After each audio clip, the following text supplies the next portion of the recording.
Welcome everybody to our press conference for our UEFA Europa League game against Rangers tomorrow with Ruben Amorim and Harry Maguire. Please indicate who your question is for. Let's get going with Scott. Ruben, if I can start with you. Obviously, you had some strong words after the Brighton game, I know that. What response have you seen from your players after what you said? First of all, I want to talk about that. I was talking more for myself than from my players, because I was talking that, and you have to find out a coach that starts a job and lose 8 games, I think, 7 games in the first 10. So it's more for me. I was talking more about me than the players. I also talk in the same response about I was not helping my players. And if you look around, every time I speak, and I speak a lot, every time you push about the players are not good enough, I never put the spot on my players. So I understand. I gave you that headline, and I'm frustrated sometimes, and sometimes I should not say that in that terms, but it is what it is, and that's it. Sometimes it's really hard to hide the frustration in some moments, but the good thing is that I said the same things in a different way in the dressing room 5 minutes before. So the response was quite normal, because I'm really blunt with my players, and they train well. They are ready for this game, and let's see tomorrow. Harry, how does that land in the dressing room when you hear your manager describe the team as possibly the worst in the club's history? No, I think as players, obviously after the game, we was really frustrated, disappointed. Coming off the back of a good away performance and then beating Southampton, going into the game, we was confident and we felt like we had the belief that we can go and beat Brighton, and ultimately we didn't perform well enough on the day. So we've got to look at ourselves. We've got to take responsibility on ourselves. And as an individual, that's what I do. I go home and think about how I can help this team improve and get back to where we want to get back to. And that's challenging a lot higher than we are in the league. So for me, it's about us players just taking responsibility on ourselves and improving individually, which will help the team improve.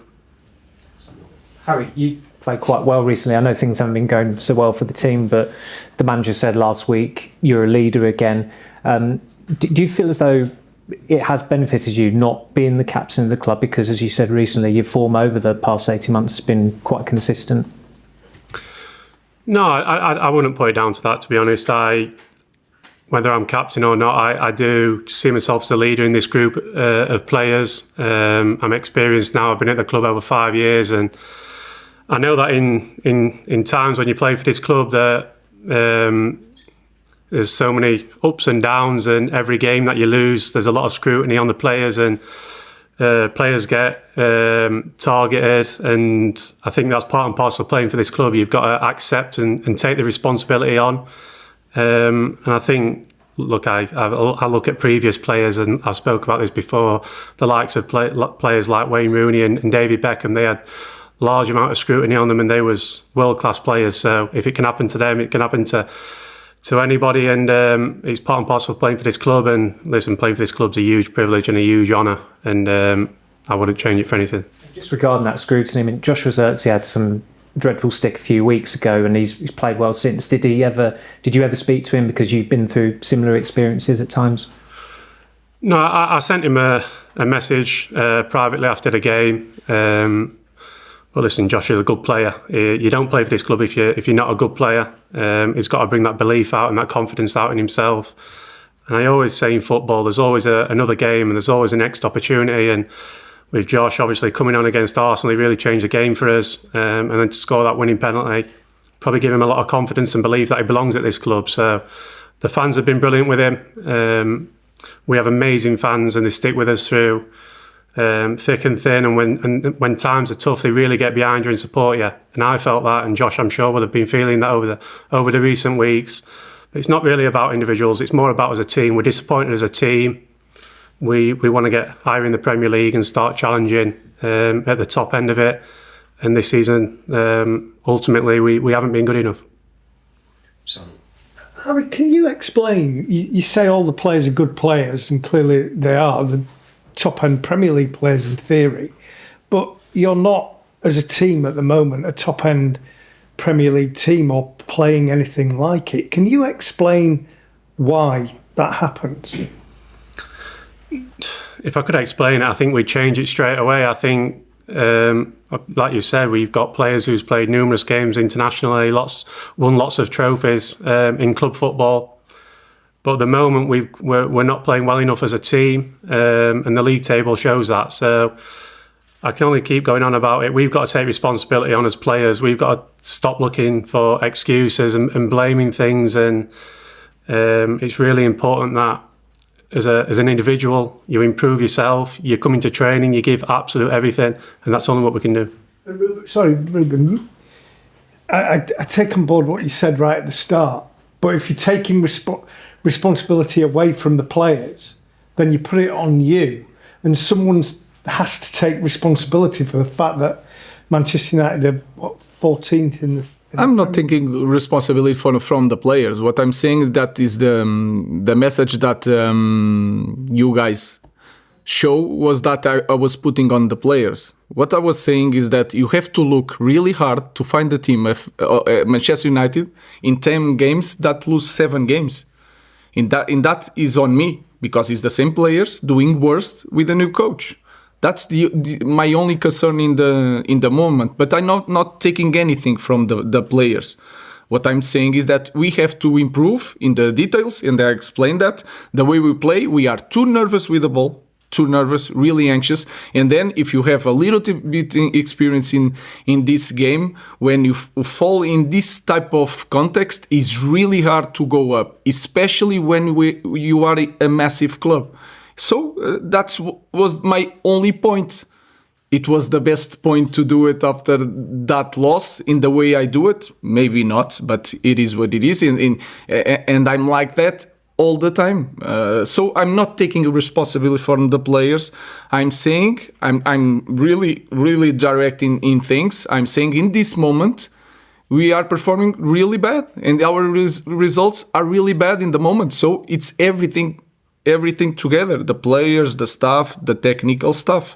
So I'm not taking responsibility. I'm just pointing that I'm the biggest responsible of the performance and the results, because I'm the coach and I have that responsibility. Right. Ruben, you've spoken a couple of times about the anxiety that you feel sometimes at Old Trafford. Is it becoming harder to play there at the moment as opposed to being away? And is there anything that you can do to combat it, that feeling of kind of nervousness, anxiety when you play home games? I think that is clear. I could say different things and say, no, it's the same thing. We have the support of the fans. No, we are more nervous playing at home than away, because we lost a lot of games, like 4 games in 5. So it's getting harder. What we can improve, I think, if we don't suffer the first goal, like in the 4th minute, and I remember like it's 4th minute, 10 minute, 15 minutes, and then it's really hard to calm down the team. So we need, the first thing in my mind is they cannot score. We need to score the first one. If we score the first one, I think that will change and we will play better at home in the beginning.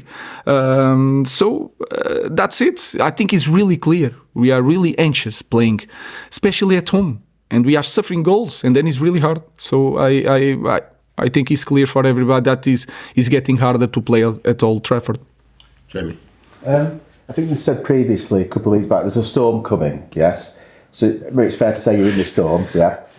Can it get any worse for you, for this team, in terms of your position, your performances, the results? Can there be thunder and lightning in the storm? I think the most important thing is to think that we can improve right away in the next match, and then it's like that. The football can change like that. We can have a lot of ideas and thinking that it's getting worse for that reason or the other reason. Imagine that tomorrow we don't suffer a goal in the beginning and we score and we play well, and then we go to Fulham and you can win it. That will change even the environment here, and everything. So I don't know what I knew since the first day is that when I arrived and I see it, I understood that changing things, we are going to suffer. For me, it was really clear. But in this moment, I don't want to say that it's going to take a lot of time. It's getting really hard, and and you guys are here for a long time, and you get lost after loss. Is really hard for everybody, and I know that. Sometimes I show that frustration, but I don't know. We can change that tomorrow. You both this next question, please. You just mentioned it again. Then that you're really nervous. As a player, does that help you to hear your head coach say, you and other players are nervous? No, I think we spoke about the first goal at Old Trafford, and it's not teams are coming to Old Trafford and opening us up and tactically breaking us down. I think anybody who was at the game against Brighton, it was a 50-50 game. It could have gone either way, and we gave them a goal early on, which we knew we had to stop. We spoke about it in the pre-match. So we've got to stop giving away that first goal. That's the first and foremost thing. I think the first goal against Nottingham Forest, against Bournemouth, was a set play. The first goal against Southampton was a set play. So these aren't things that what are tactically a problem. These are things where you've got to go into the game and be focused and mentally ready to go and win a football matches. And football matches are sometimes defined on small margins. And at the moment, we're not getting them small margins because we're not mentally focused enough to make sure that they go our way. So we know things can turn, and like the boss has said, tomorrow's an opportunity for our players to go out there, put on a performance and get the win, and then go into Sunday. But yeah, of course, we take each game as it comes, starting with tomorrow, and tomorrow's another opportunity for us to make sure that we move on from Brighton and put things right. I didn't say I was nervous. I said the team was nervous. I was frustrated. Frustrated is different from nervous. And if you say it's good for the players to see the coach frustrated, maybe not. But I didn't say I was nervous. You're saying your players are nervous. We are nervous. Yeah. As a team, because it's always we. Does that help the team, or to sort of put that thought into their head? No. I'm saying the obviously.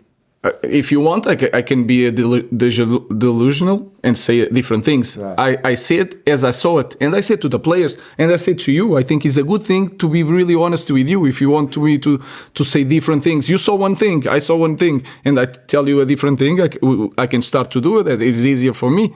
But what I'm saying is that, and they know. And you can understand the game. If you are in the stadium, you can understand. So let's face it and work on it. But I'm not nervous. I'm frustrated. Laurie. You mentioned in the dressing room after the Brighton game saying these kind of things to the players directly. I'm right in saying that usually you don't say anything, you wait until the next morning. Why did you change your methods for that game? And do you sometimes feel that you need to, I don't know, you said you want to shock the club, shock the players. Was that a moment where you were doing that? No, it was not. I didn't think. That's why. I'm a young guy and sometimes I make a mistake. And that's why I don't talk about after the game. This game, I needed to talk. And maybe it was a mistake, and then I get more nervous and go to the conference really nervous, and then you say things that you shouldn't say, and that's it. Sometimes you are a young guy and then do mistakes, and you improve. I don't promise you that I will not do it again. I don't know, so I will try to improve. James. Ruben, you've been honest as always about the sort of financial realities that the club are going to face this year. There's a lot of talk of Napoli and Chelsea interest in Garnacho. If the club was to get to a point where it gets an offer that it deems acceptable for a player like that, how important is it for you that you are then able to reinvest and use that money? Guys, I understand the question. Let's focus on the game. I don't want to talk about that, especially before a game. Our focus is that our players are here to play. We need to improve. We need to win games to have that feeling of winning. It's really important for us. So let's focus on that today. Let's take a last question from the Scottish press. Just a question for both gentlemen, please. Just what do you expect from Rangers tomorrow night? No, I think we expect a tough game. We know they're going to come here and give everything. They're going to be followed with great support. And I think they've done extremely well in the competition. So, no, we expect a tough game, but I think our focus on ourselves, making sure that we perform on the back of a a bad defeat at the weekend, and we'll go there with confidence that we can perform and get the 3 points. We expect, like Harry said, a tough match. A lot of physicality during the game. I know that some players, important players that from Rangers that don't play, and we have to know the new players to understand the way they play. With the fullbacks are really high on the pitch. They have talented to score in the final third. So it's one more difficult game. Is really important for us because we want to skip playoff. Is really important to have time to train. So I expect the same thing that we faced in the last games. A really tough match, a lot of physicality with also the fans from Rangers making some noise. So we are prepared. Our fans are prepared. We want to win. Just one last one from Scott. If you don't mind. Yeah, in many ways, the situation at Rangers just now mirrors the situation at Manchester United. A lot of turmoil on and off the park. Are you aware of what's been going on in Rangers? Same idea of the fans being upset at lack of success, and do you feel for their coach, Philippe Clement? It's really hard. These massive clubs, and Rangers won a lot. I think is the club with more titles in Europe. So it's really hard in these moments for any coach in any club. But I hope to improve my team before, especially tomorrow. So I feel the pain of the Rangers coach. Okay, we'll leave it there. Thank you. Thank you. Thank you. George.